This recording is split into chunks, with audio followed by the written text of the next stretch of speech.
Si concludono questa sera le attività del club, ma anche si conclude il corso che è stato distribuito in varie serate e che, devo dire, ha dato ottimi risultati, almeno avete dimostrato molto interesse e di questo ne sono fiero, ne sono contento.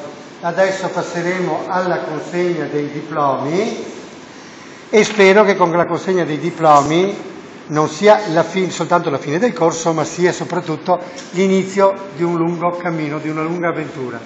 Speriamo che anche voi abbiate la costanza e la perseveranza per continuare nel tempo e per migliorarvi, per inoltrarvi sempre di più in questo mondo fantastico del bonsai. Allora, Bozzetto, Alberto, non è capace? Sergio, legalo. Bozzetto Alberto, eccolo qua, complimenti, 10 lode. Nalini Fabio, Cavallini Chiara, Ferraboschi Riccardo, Collodel Donatella. Dov'è?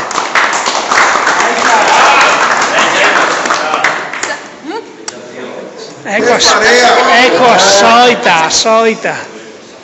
No, perché lei ha avuto la lode. È sempre arrivata in ritardo, ma ha avuto la lode. Busolin Mara.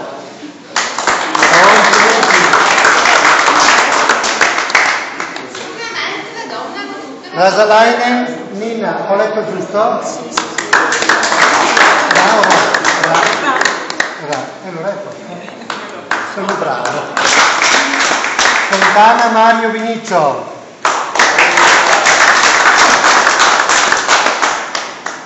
Darò Gianni manca stasera.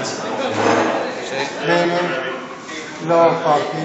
Come mai manca stasera? Impegnato. Influenza.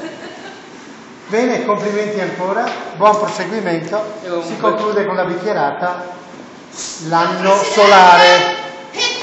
Ura! Ura!